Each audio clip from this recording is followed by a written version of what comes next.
안녕하세요. 시어머니와 연 끊고 사는 40대 주부입니다. 오늘 저는 과거 시어머니 때문에 겪은 일련의 사건 사고들을 얘기해 보려고 하는데요. 마지막에 통쾌한 사이다가 준비되어 있으니 끝까지 들어주세요. 그럼 시작할게요. 저는 지방에 있는 작은 소도시에서 나고 자랐는데요. 부모님은 동네에서 작은 세탁소를 운영하셨어요. 세탁소가 벌어봤자 뭐 얼마나 큰 돈을 벌겠어요. 더군다나 저희 집은 치매 걸린 할머니와 저, 그리고 어린 두 동생까지 딸린 식구가 많은 가정이었던지라 늘 돈이 부족했죠. 배를 곪을 정도는 아니었지만 또래 친구들처럼 부모님 손을 잡고 외식을 한다거나 놀이동산에 놀러가는 일 같은 건 꿈도 꿀 수 없었네요. 부모님께서는 항상 열심히 일하셨지만 세탁소 일만으로는 가난에서 벗어나기 어려웠어요. 그래서 저는 자연스레 일찍 처리될 수밖에 없었죠. 학교가 끝나면 세탁소로 달려가 부모님 일을 돕거나 동생들을 돌보는 게 제 일상이었네요. 물론 때로는 억울하기도 했어요. 친구들은 학원에 다니며 공부하거나 놀러 다닐 때 저는 세탁물을 정리하거나 동생들의 밥을 챙기느라 바빴으니까요. 하지만 장녀로 태어난 숙명이라 생각하며 묵묵히 감내했죠. 그러던 중에 할머니가 돌아가시면서 온 가족이 서울과 가까운 인천의 한 도시로 이사를 가게 됐어요. 부모님은 세탁소를 정리하고 그곳에서 치킨 장사를 시작하셨는데요. 나름 가난에서 벗어나기 위해 새로운 도전을 하신 거였죠. 하지만 자영업의 현실은 잔인하기만 했어요. 초기엔 반짝 장사가 잘 됐는데요. 이내 근처에 프랜차이즈 치킨집들이 하나둘 들어서면서 매출이 뚝뚝 떨어지기 시작했어요.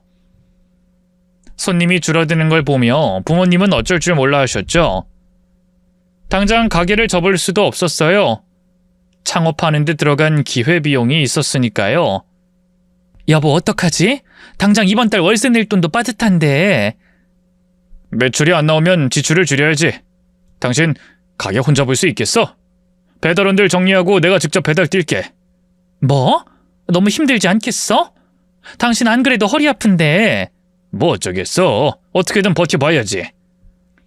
부모님은 새벽부터 밤 늦게까지 치열하게 일하셨어요. 아르바이트생도 없이 둘이서 모든 일을 해내셨고요. 저는 그런 부모님을 지켜보며 도울 수 있는 일을 찾기 시작했어요. 수업이 끝나면 치킨집으로 가서 배달 주문을 정리하거나 간단한 청소와 설거지를 했죠. 틈틈이 손님 응대도 도왔고요. 사실 치킨 냄새가 몸에 배어 학교에 갈 때마다 부끄럽긴 했어요. 좀 못된 친구들은 그걸로 놀리기도 했죠. 아우, 임지영, 너한테서 이상한 냄새나. 좀 씻고 다녀라. 그거 기름 짠내일걸? 얘네 집 치킨집 하잖아. 아, 진짜? 어쩐지. 야, 임지연, 앞으로 내 옆에 오지 마라. 속이 느글느글해져. 아니면 좀 씻고 다니든가. 어린 마음에 친구들의 그런 말들이 제게 참 상처가 됐어요. 한겨울 온수도 잘 안 나오던 화장실에서 찬물에 빡빡 몸을 씻던 게 아직도 생각이 나네요. 그래도 견디다 보면 상황이 나아질 거라 믿었는데요. 하늘도 참 무심하시죠. 제가 고등학교를 들어갈 무렵 아버지가 큰 사고를 당하셨어요. 인건비를 줄이기 위해 직접 배달을 뛰다가 차에 치이신 거죠. 당장 장사를 할 수 없는 데다 아버지 병원비까지 필요했던 상황에서 엄마는 눈물을 삼키며 치킨집을 접을 수밖에 없었네요. 가게 간판을 내리던 날 엄마가 문득 제 손을 잡고 그러시더군요. 미안해, 우리 딸. 엄마가 꼭 피아노 학원 보내주고 싶었는데. 초등학교 때 여자아이들 사이에서 피아노 학원 다니는 게 유행이었거든요. 수업 중에 음악 과목을 좋아했던 저도 당연히 엄청 배우고 싶었어요. 하지만 저희 집 형편을 아니까 차마 쪼르지도 못하고, 근데 너무 배우고는 싶고, 그래서 친구들이 학원 갈 때마다 쫓아가서 저는 구경만 했었죠. 근데 그걸 엄마가 어떻게 아셨나 봐요. 얼마나 가슴이 아팠겠어요. 저도 이제 자식이 있어 당시 엄마가 어떤 심정이었을지 이해가 가요. 아마 그게 한으로 남으셨던 거겠죠. 나중에 엄마가 돈 많이 벌어서 꼭 피아노 배우게 해줄게. 괜찮아, 엄마. 나 벌써 고1인데 피아노는 무슨 피아노야. 이젠 안 배우고 싶어. 진짜야. 애써 웃으며 얘기하자 엄마의 눈가가 갑자기 젖어들었어요. 엄마가 못나서 우리 딸 고생만 시키네. 엄마 자꾸 왜 그래? 난 괜찮아. 아무렇지도 않다고. 말은 그렇게 해도 엄마가 우니까 저도 덩달아 눈물이 나더라고요. 그냥 남들만치만 살고 싶은 건데 그게 우리 가족한텐 왜 이리도 어려운 건지 너무 속상하고 힘들었네요. 하지만 이대로 주저앉을 순 없었어요. 아버지 사고로 가세가 더 기울면서 저는 오히려 더 단단히 마음먹었죠. 몸져 누운 아버지를 대신해서 제가 친구들을 책임지겠다고 말이에요.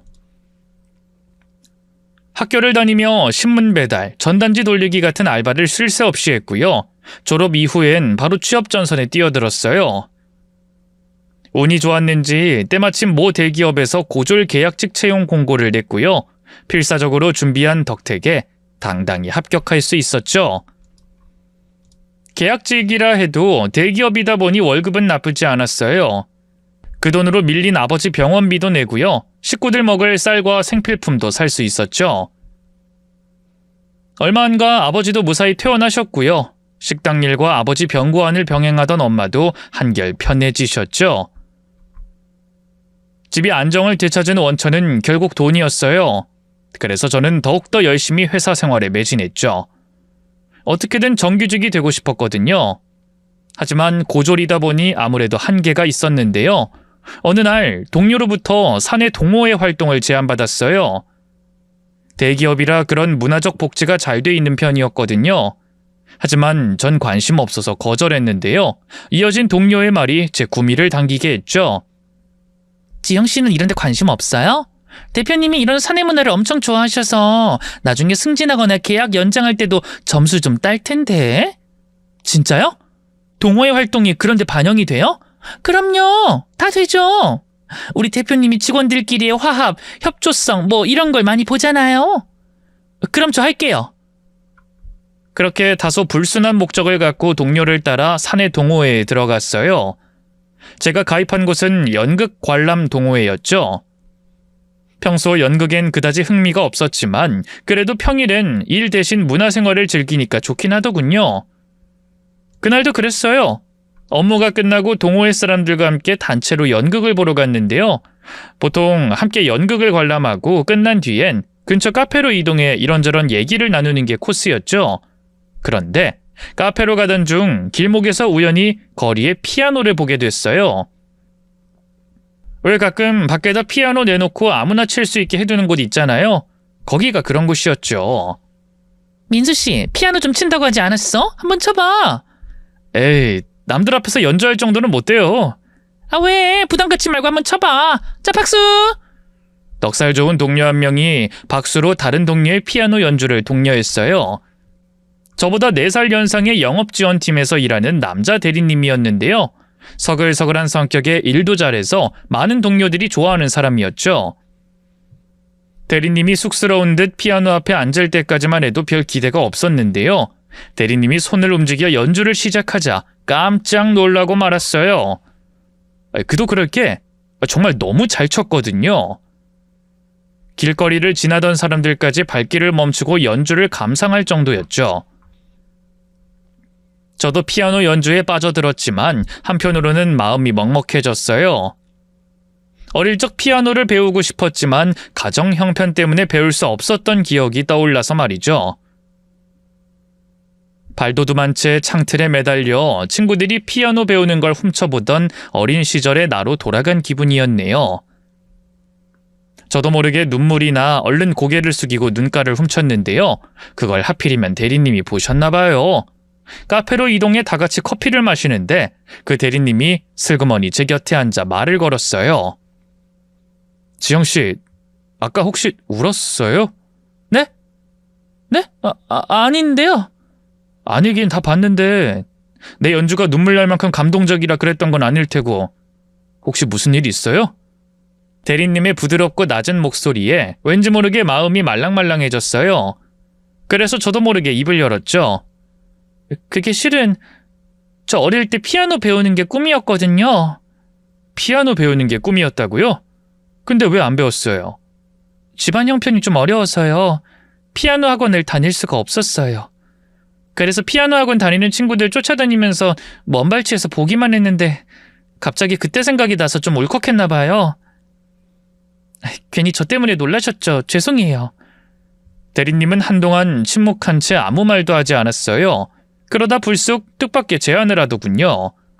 그럼 제가 가르쳐 줄까요? 네? 피아노를요? 네. 제가 원래 고등학교 때까지 예고 다니면서 피아노 전공을 준비했었거든요. 손을 다치는 바람에 지금은 그 꿈을 접었지만 그래도 지영씨 가르칠 만큼은 될 거예요. 회사 근처에 연습실도 많으니까 시간 날 때마다 한두 시간씩 배워봐요. 그럼 간단한 곡 정도는 금방 연주하실 수 있을 거예요. 아니요, 뭐 그렇게까진... 저도 오랜만에 피아노 치니까 좋아서 그래요. 실력 더 녹슬지 않으려면 손 계속 움직여야 하는데 지영씨가 좀 도와줘요. 네?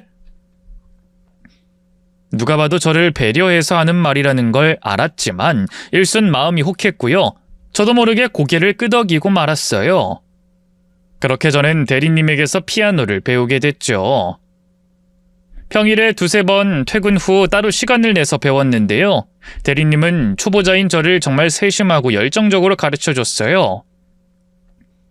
처음엔 단순한 손가락 연습으로 시작했지만 점점 간단한 곡들을 연주할 수 있게 되면서 어찌나 기쁘던지요. 꾸준히 상승한 건 제 피아노 실력뿐이 아니었어요. 대리님을 향한 마음도 어느새 부쩍 자라 있었죠. 맞아요. 어느 순간부터 저는 대리님을 남자로서 좋아하게 된 거예요. 그렇다고 해서 고백할 생각은 꿈에도 없었어요. 대리님은 명문대를 졸업한 촉망받는 정규직 사원이었고 저는 언제 잘릴지 모르는 계약직 직원이었으니까요. 대리님에 대해 아는 건 별로 없었지만 집안 형편도 상당히 차이가 날 게 분명했죠. 그런데 그쯤 엄마가 갑작스럽게 지병이 악화돼 돌아가셨어요. 예상치 못한 엄마의 죽음은 제게 너무나 큰 충격으로 다가왔죠. 고생만 하다 떠난 엄마였기에 허망한 이별을 더 견디기 어려웠네요. 장례를 치르며 손님들을 맞이하고 동생들과 아버지를 챙겼지만 마음 한구석이 텅 빈 것처럼 공허했어요. 엄마가 제 곁에서 사라졌다는 사실이 믿기지 않았죠. 그 지옥 같던 시기, 제게 큰 위로가 되어준 사람은 다름 아닌 대리님이었어요. 장례식 내내 조용히 곁을 지켜준 건 물론이고요. 이후로도 회사에서 꾸준히 저를 챙겨줬죠. 그때까지만 해도 대리님이 그저 친한 회사 동료로서 저를 걱정해주는 거라고 생각했는데요. 어느 날 피아노 연습을 마친 뒤 대리님이 저를 바라보며 진지한 표정으로 말했어요. 지영씨, 사실 저 지영씨 좋아해요. 정확히 언제부터인진 모르겠는데 그냥 단순히 가르치고 배우는 사이로 남기엔 제 마음이 너무 커져버린 것 같아서 얘기해요. 뜻밖의 고백에 얼마나 당황했는지 몰라요. 제가 놀라서 아무 말도 못하고 있자 대리님이 다시 입을 열었어요. 물론 지금 지영씨가 힘든 시기인 건 알지만 그래서 더 내가 의지가 되어주고 싶어요. 지영씨 연인으로서 내게 그 기회를 주면 안 될까요? 참 이상하죠?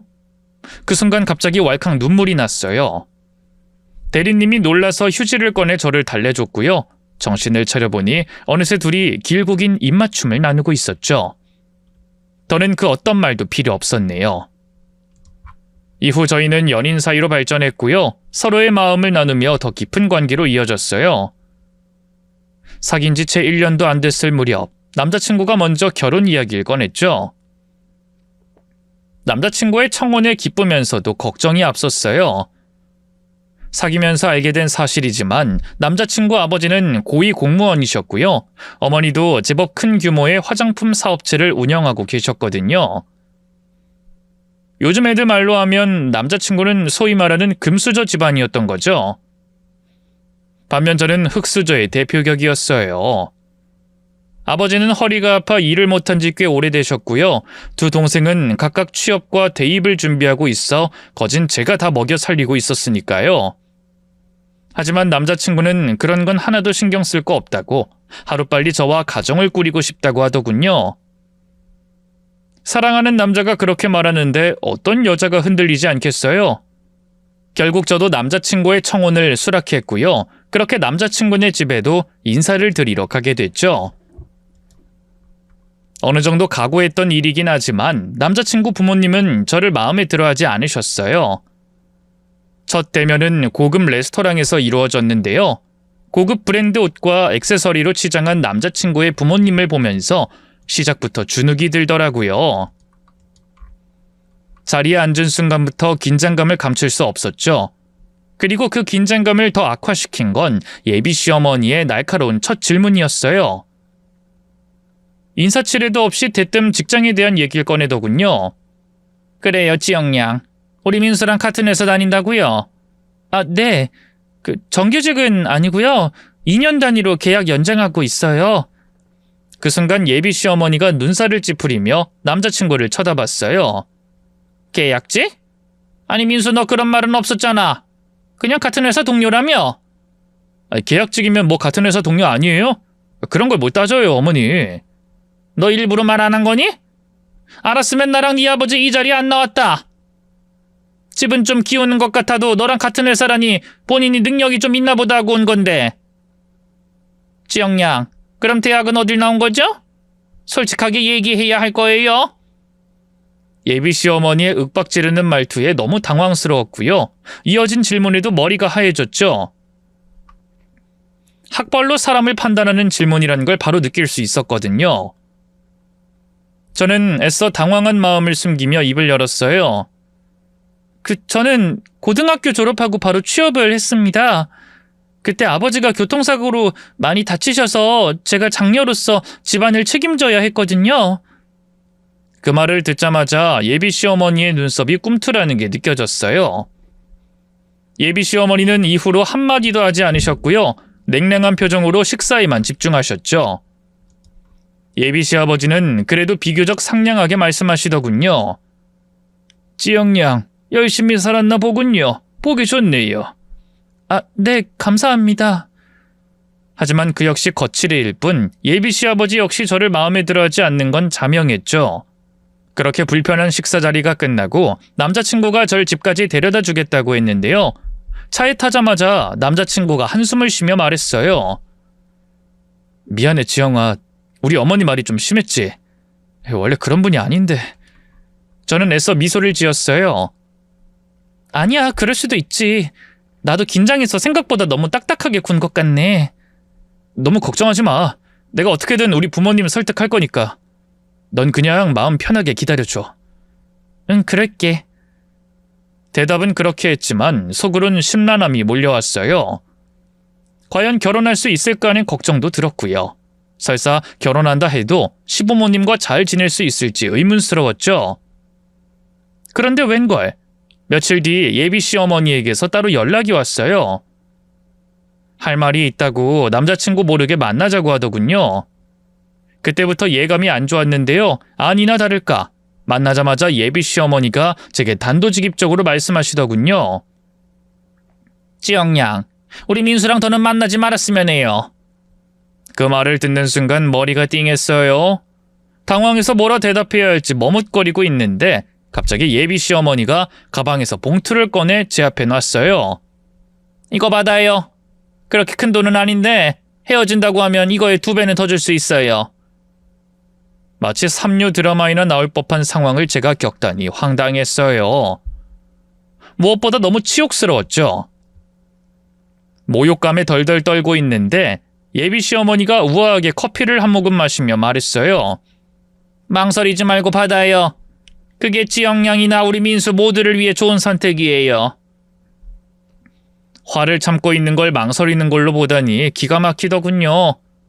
저는 바로 예비 시어머니 쪽으로 돈 봉투를 밀어냈어요. 열어보지도 않았죠. 어머님, 뭔가 착각하시는 것 같은데요. 저는 돈을 받을까 말까 고민했던 게 아니라 어떻게 하면 제가 받은 모욕감과 분노를 어머님께 예의에 어긋나지 않게 전달할 수 있을까 고민했던 거였어요. 저 이 돈 못 받습니다. 아니, 안 받습니다. 어머님은 제가 가난하기 때문에 돈으로 저를 움직일 수 있다고 생각하셨나 본데 저희 부모님은 저를 그렇게 천박하게 키우지 않으셨거든요. 제가 따박따박 말대꾸를 하자 열받은 걸까요? 예비 시어머니가 눈썹을 치켜 올렸어요. 뭐? 천박? 너 지금 나더러 천박하다고 돌려 말하는 거니? 이게 아주 적당히 봐주려고 했더니 기어오르려고 하네? 형식적인 존대도 집어치우고 반말을 하는데 그렇게 무서울 수가 없더라고요. 하지만 이어진 말에 저는 또 한 번 분노할 수밖에 없었습니다. 야, 내가 지금 네가 머릿속에서 계산기 두드리고 있는 걸 모를 것 같아? 대기업 다니는 우리 아들 잡아서 결혼하는 게 더 이득이라고 생각했겠지? 나중에 우리 아들이 물려받을 재산을 생각하면 말이야. 근데 난 너같이 없이 자란 애한테 우리 아들 주려고 그렇게 애지중지 키운 게 아니거든? 좋은 말로 할 때 이 돈 받아먹고 떨어져. 어디시 주제도 모르고. 어머님 말씀이 너무 심하신. 아직 내 말 안 끝났어! 어디 어른이 말하는데 중간에 끼어들어. 가정교육 못 받은 거 티내는 것도 아니고. 듣지 않니? 너 엄마도 죽었다며. 죽기 전에 지 딸 교육이나 제대로 시켰어야지. 그 순간 머릿속에서 무언가가 툭 끊어졌어요. 다른 사람도 아니고 돌아가신 저희 엄마를 모욕하다니 용서할 수 없었죠. 저는 길게 심호흡한 뒤 싱긋 웃으며 입을 열었어요. 그렇게 말씀하시는 어머님도 가정교육을 잘 받은 것 같지는 않은데요. 어쨌든 어머님하고 저는 남남인데 주제도 모른다는 등 막말하고 부모 욕까지 너무 예의가 없으시잖아요. 뭐야? 너 지금 말 다 했어? 아니요, 다 못했는데요. 애초에 왜 저한테 이런 얘기를 하세요? 그냥 민수 씨한테 저 만나지 말라고 하면 되는 거잖아요. 왜요? 민수 씨가 싫대요? 어머님보단 저를 선택하겠대요? 제 말에 예비 시어머니는 붉어진 얼굴로 아무 말도 못했어요. 그게 사실이니 할 말이 없었던 거죠. 저는 얄밉게 더 생글생글 웃으면서 말했어요. 민수 씨가 절 너무 좋아하거든요. 어머님이 이해해주세요. 저도 어머님이 이렇게까지 하니 헤어져주고 싶기도 한데 민수 씨가 저 아니면 죽겠다고 난리니 어쩌겠어요. 너 어디서 건방지게 입을 함부로 놀려? 입을 먼저 함부로 놀린 건 어머님이세요. 앞으로 저한테 할 말 있으면 민수 씨 통해서 해주세요. 따로 부르지도 마시고요. 그게 싫으면 민수 씨 어떻게든 설득해서 저랑 헤어지게 만들던가요. 먼저 일어날게요. 자리에서 일어나 밖으로 나오는데 속이 조금쯤은 시원해지더군요. 다음 날 저는 남자친구에게 예비 시어머니와 있었던 일을 전부 털어놨어요. 남자친구는 어쩔 줄 몰라 하면서 제게 사과했고요. 바로 예비 시어머니에게 전화로 그러더군요. 어머니, 지영이한테 얘기 다 들었어요. 어떻게 저 모르게 그런 짓을 하실 수 있어요? 저 무슨 일 있어도 절대 지영이 포기 안 해요. 만약 이 결혼 끝까지 반대하신다면 그냥 제가 집을 나갈게요. 아들 하나 없는 셈 치세요. 남자친구가 그렇게까지 세게 나갈 줄은 몰랐기 때문에 깜짝 놀랐어요. 저도 그러니 남자친구 부모님은 오죽했겠어요. 게다가 타이밍 좋게 제가 혼전 임신을 하게 됐고요. 그 일로 예비 시아버지가 저를 받아들이면서 결국 예비 시어머니 역시 한 발 뒤로 물러설 수밖에 없었죠. 시아버지가 결혼을 허락하면서 내건 조건이 합가였기 때문에 저와 남편은 식을 치르자마자 시댁으로 들어갔는데요. 사실 시어머니와 첫 단추부터 잘못 깬 셈이었기에 마음이 편하진 않았어요. 하지만 결혼의 한 지붕 아래서 살게 된 이상 어찌됐든 잘 지내보려고 노력했어요. 처음에는 시어머니도 나름대로 저를 받아들이려는 듯 보였죠. 남편과 시아버지가 집에 있을 땐 웃는 얼굴로 대하며 다정한 말을 건네셨거든요. 새아가, 어느새 배가 많이 나왔구나. 이젠 일어나 걷는 것도 힘들 텐데 필요한 거 있으면 네가 움직이지 말고 일하는 아주머니 시키렴. 알았지? 네, 그렇게 할게요, 어머님. 신경 써주셔서 감사합니다. 넌 우리 강씨 가문 손주를 품고 있는 몸이니 늘 조심 또 조심해야지. 그때까지만 해도 시어머니 역시 저와 잘 지내보려 한다고 생각했어요. 시아버지와 마찬가지로 손주 때문에 마음이 좀 풀리셨구나 했죠. 하지만 그건 제 착각이었어요. 언젠가부터 시어머니는 시아버지와 남편이 출근하고 나면 태도가 확 달라졌어요. 말투도 쌀쌀 맞아졌고요. 저를 본체도 하지 않았죠. 심지어 나중엔 도우미 아주머니를 일찍 돌려보내곤 집안일을 전부 제게 떠넘기기까지 하더군요. 예, 아주머니 오늘 일 있다고 해서 먼저 보냈으니까 저녁상은 네가 좀 차리렴. 2층 거실이 엉망이니까 거기도 싹 치워놓고. 네? 제가요? 그럼 뭐 회사에 있는 내가 하니? 우리 집에서 지금 놀고 있는 사람이 너밖에 더 있어? 아, 네, 알겠어요, 어머님. 처음엔 시어머니와 잘 지내보고 싶은 마음에 순순히 따랐어요. 고된 집안일이 힘들긴 했지만 조금이라도 점수를 따고 싶다는 생각에 묵묵히 모든 걸 해냈죠. 청소부터 시작해 빨래, 요리, 장보기까지 평범한 주부의 일이었지만 임신한 몸으론 쉽지 않았네요. 이 집이 워낙 크고 넓기도 했고요. 하루 종일 일만 하다 보면 손가락 끝이 쑤시고 배가 당겼죠. 남편에게 말할 거 고민도 했는데요. 그쯤 남편이 직장에서 팀을 옮기면서 실적 압박으로 스트레스를 많이 받고 있었거든요. 안 그래도 힘든 사람한테 괜히 집안일로 더 힘들게 하고 싶지 않았어요. 어차피 아이가 태어나 좀 크면 남편과 분가하기로 미리 얘기를 해뒀기 때문에 그때까지만 참자 하고 스스로를 다독였죠. 하지만 시간이 흐를수록 시어머니의 괴롭힘은 점점 심해지기만 했어요. 제가 묵묵히 참아내니까 더 바짝 독이 오른 것 같았죠. 아침부터 저녁까지 끊임없이 집안일을 떠넘기고요.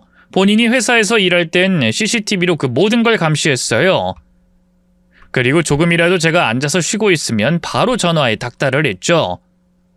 너 지금 뭐 하는 거니? 너희 시애비랑 나 심지어 민수까지 열심히 일하고 있는데 아주 팔자 좋구나? 어? 그런 게 아니라요, 어머님. 빨래 다 되는 거 기다리면서 잠깐 앉아있던 거예요. 배가 너무 당겨서. 아이씨고, 이젠 임신 유세까지. 당장 안 일어나? 꼼수 부릴 생각 마. 내가 CCTV를 다 보고 있고 일하는 아주머니한테도 너 감시하라고 다 얘기해뒀으니까. 언젠가부터 집은 제게 창살 없는 감옥처럼 느껴졌어요. 시어머니가 출근한다 해도 마음 놓고 화장실 한번 갈 수 없었죠. 무엇보다 견디기 힘들었던 건 시어머니가 사람들 앞에서 저를 망신 줄 때였어요. 한 번은 시어머니가 본인 친구들 모임에 저를 데려간 적이 있거든요. 다들 시어머니처럼 개인 사업체를 운영하거나 아님 친정에 재산이 많은 부잣집 사모들이었죠. 어울리기에 썩 내키지 않았지만 시어머니와 관계를 조금이나마 개선해보자는 마음으로 따라 나섰는데요. 모임 장소에 도착하자마자 시어머니는 저를 이렇게 소개하더군요. 여기 우리 며느리예요. 남편복 하나는 기막히게 타고났는데 다른 건 좀 부족해서 제가 많이 가르치고 있죠. 아, 이쪽이 그 며느리? 만나서 반가워요. 얘기 많이 들었어요. 듣던 대로 예쁘네. 다들 은은한 미소로 저를 대했지만 말에 박힌 가시마저 숨길 수는 없었어요. 그 며느리라는 둥, 얘기 많이 들었다는 둥 할 때마다 시어머니가 저를 얼마나 욕했을지 예상이 가더군요. 제가 아무 말 못하고 가만히 서 있기만 하자 시어머니가 다시 웃으면서 말했어요. 보세요. 말도 잘 못하죠? 아직 배울 게 많은 애라 그렇답니다. 그 말이 어찌나 모욕적으로 느껴지던지요. 이후 저는 병풍처럼 그 자리에 가만히 앉아있기만 했어요. 그 누구도 제게 말을 걸지 않았거든요. 모임이 끝난 후 집으로 돌아오는 길, 저는 도저히 참을 수 없어서 말씀드렸어요. 어머님, 친구분들 앞에서 저를 그렇게 말씀하시는 건 너무하신 것 같아요. 내가 뭘?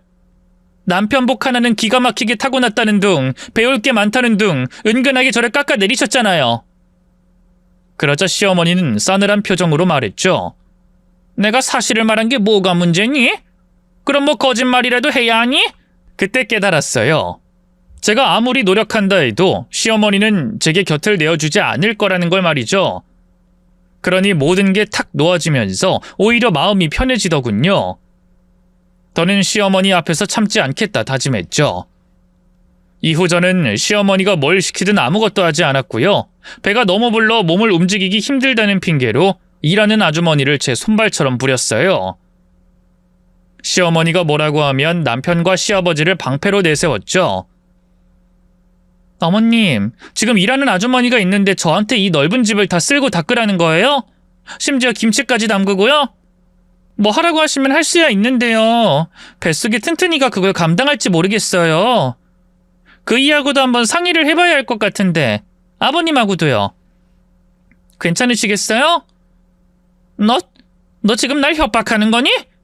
협박하는 게 아니었는데 그렇게 들리셨나 보네요. 어쨌든 전 튼튼이가 걱정돼서 앞으로 더는 집안일 못할 것 같아요. 병원에서도 조심하라고 했고요. 그러니 그렇게 아시고 필요한 게 있으면 아주머니 시키세요. 제가 그렇게 뻔뻔하게 나갈 줄은 시어머니도 몰랐나 보죠. 약이 바짝 올라 부들부들 떨기만 할 뿐 더는 어쩌지 못하더군요. 그러던 중에 뱃속 아이가 태어났어요. 떡두꺼비 같은 아들이었죠. 시아버지와 남편은 눈물까지 흘리며 기뻐했고요. 집안에서 제 입지가 더 높아진 건 말할 것도 없네요. 시아버지는 따로 베이비시터까지 구해주면서 저를 위해 주셨고요. 남편 역시 마찬가지였어요. 그나마 그 두 남자 덕분에, 아니 갓 태어난 아들까지 세 남자 덕분에 견딜 수 있었던 것 같네요. 그러던 어느 날이었어요. 시어머니의 칠순 생일이 코앞으로 다가와 잔치 준비를 하고 있었는데요. 하필이면 시어머니가 콕 집은 잔칫날이 저희 엄마 기일이었어요. 분명 일부러 그런 거였죠. 매년 제가 엄마 기일을 친정 식구들과 챙기는 걸 못마땅하게 여기며 눈치 주던 분이었으니까요. 그래도 일단 얘기는 해봤어요. 어머님, 혹시 어머님 생일 잔치를 다른 날로 조정할 수는 없을까요?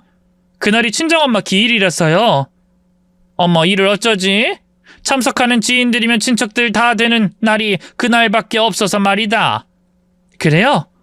그럼 우선 남편하고도 한번 얘기를 해볼게요. 아버님하고도요. 시어머니가 그렇게 나올 줄 알았기에 일부러 남편과 시아버지 얘기를 꺼냈어요.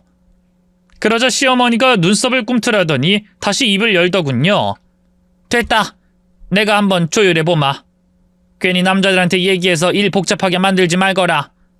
네, 어머님. 그럼 그렇게 알고 있을게요. 며칠 뒤 시어머니는 날짜를 일주일 미뤘다며 제게 통보했어요.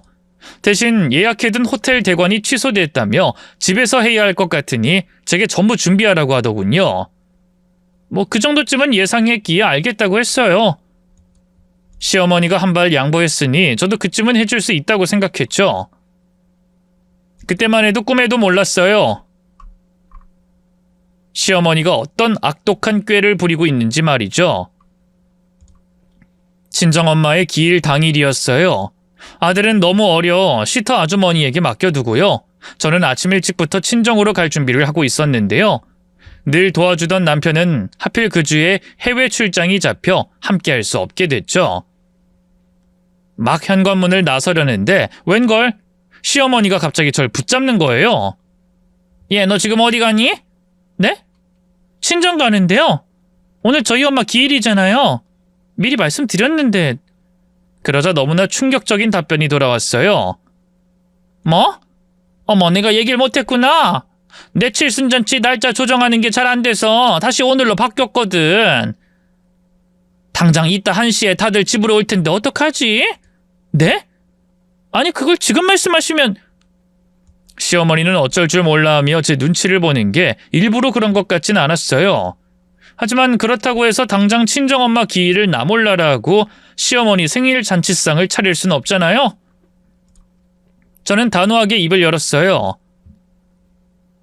죄송하지만 어머님, 저는 엄마 기일 챙기러 친정으로 가야 할 것 같아요. 어머님 실수니까 이해해 주세요. 대신 가는 길에 출장 뷔페 불러서 잔치상 차리는 건 문제 없게 할게요.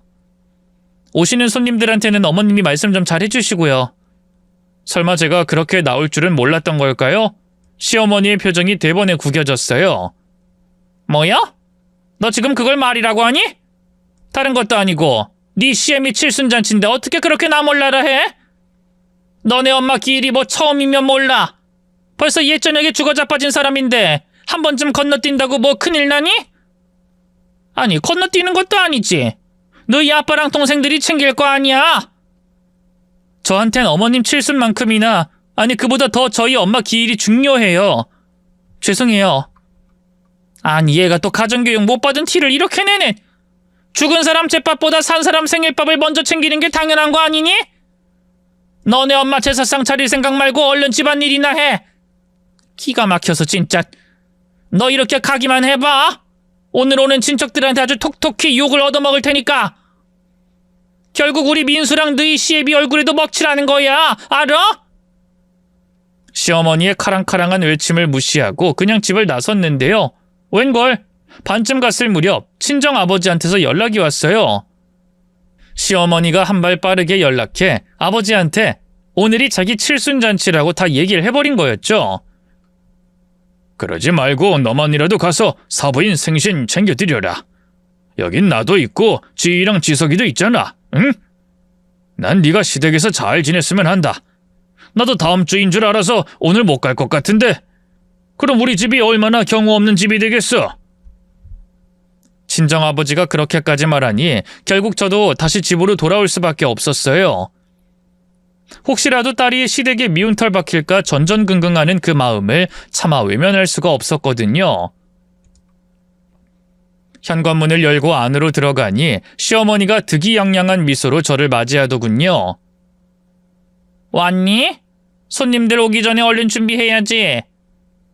결국 저는 시어머니의 명령에 따라 부랴부랴 잔치상을 차릴 수밖에 없었어요. 시아버지도 사정을 다 알고는 제게 이해해달라 하시더군요. 이미 엎질러진 물을 뭐 어쩌겠냐고요. 그날 하루가 어떻게 흘러갔는지 모르겠어요.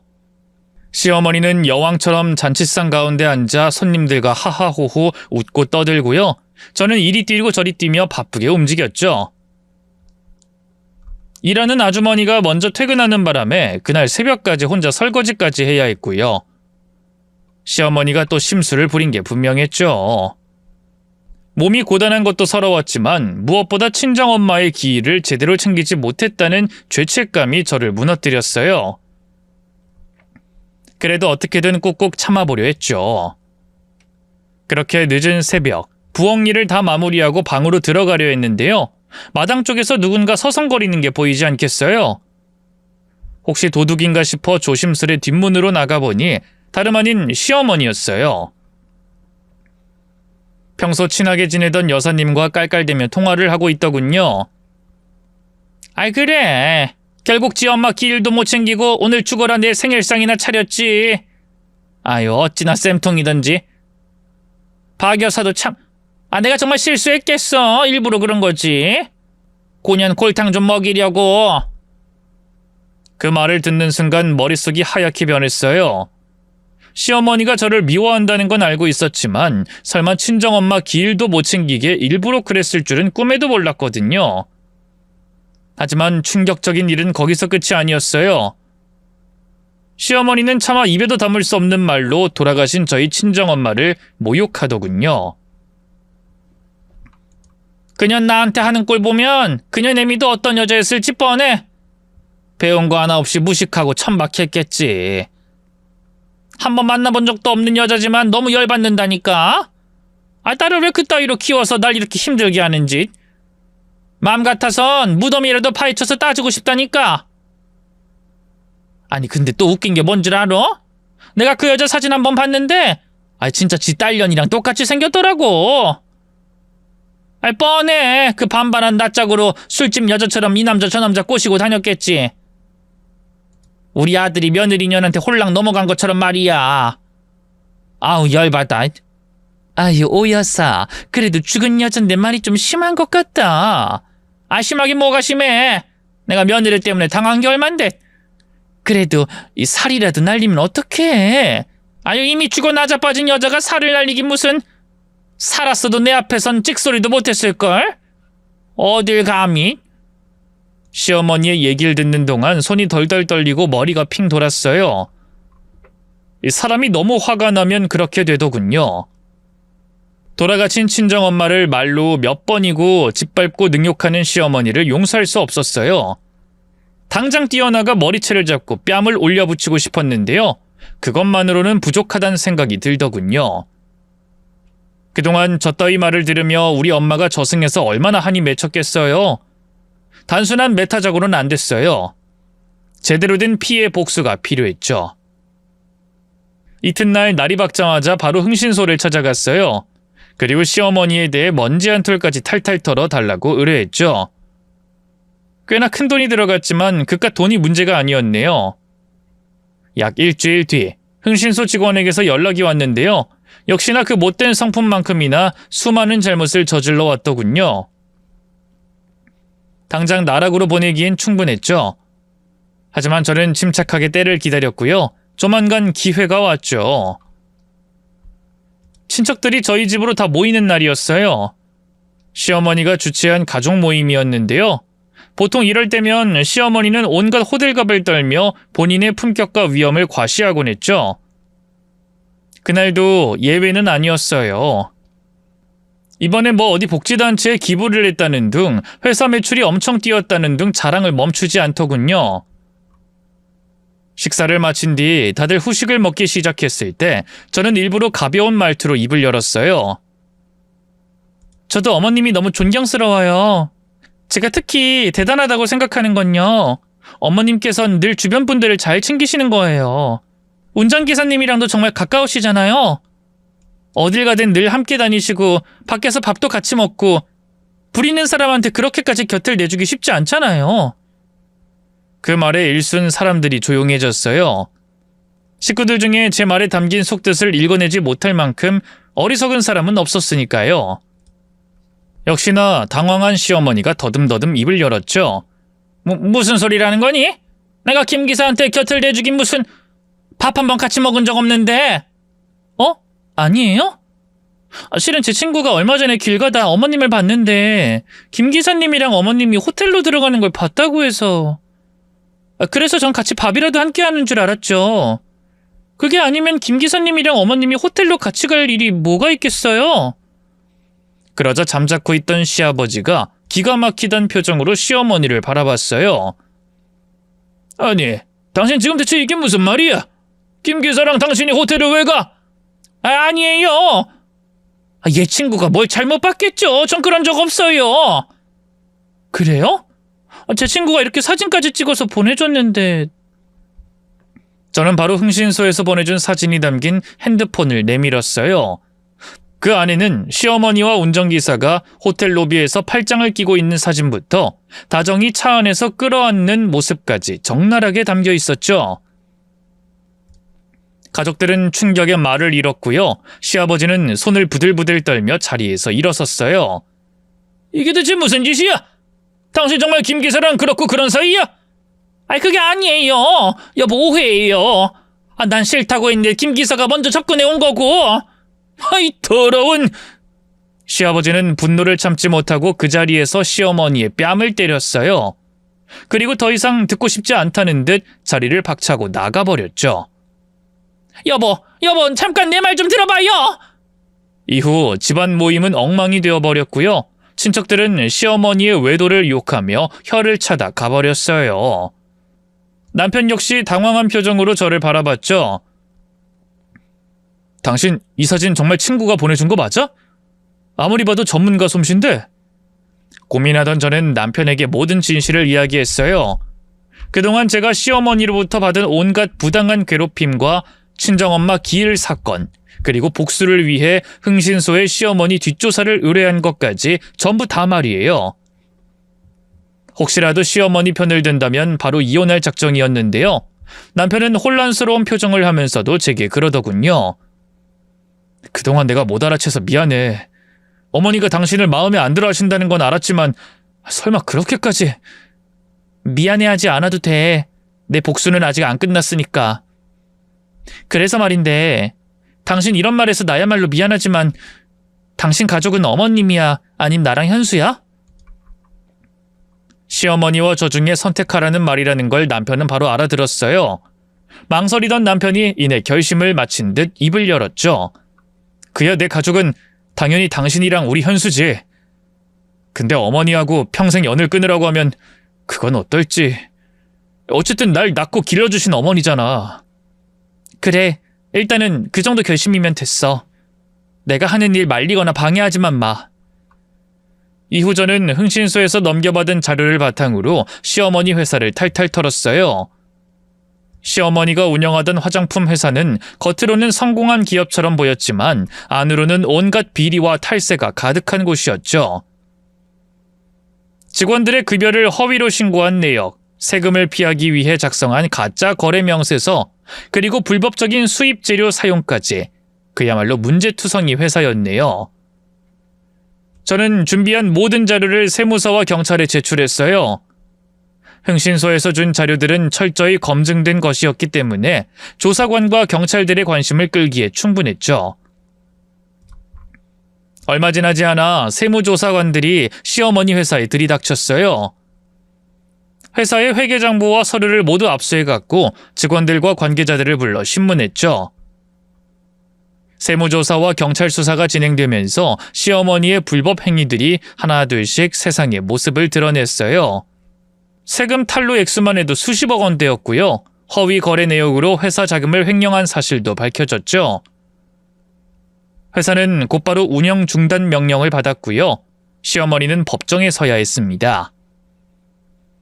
재판 과정에서 시어머니는 어떻게든 빠져나가려 했지만 이미 증거가 너무나 명백했기 때문에 어떤 말도 소용없었어요. 결국 시어머니는 징역형을 선고받았고요. 회사는 완전히 망해버렸습니다. 이 과정에서 시어머니의 외도를 용서하지 못한 시아버지는 이혼을 통보하셨죠. 상간남을 해고하고 따로 소송을 건 건 물론이고요. 시어머니는 마지막까지 매달렸지만 아무 소용없었네요. 여보, 내가 잘못했어요. 정말 일부러 그런 건 아니에요. 난 정리하려고 했는데 자꾸 김 기사가. 더러운 변명은 집어치워! 난 당신이 이렇게 엉망진창으로 회사를 운영하는지도 몰랐고 며느리를 그렇게 작정하고 괴롭힌 것도 몰랐어. 사람 탈을 쓰고 어떻게 그럴 수가 있어?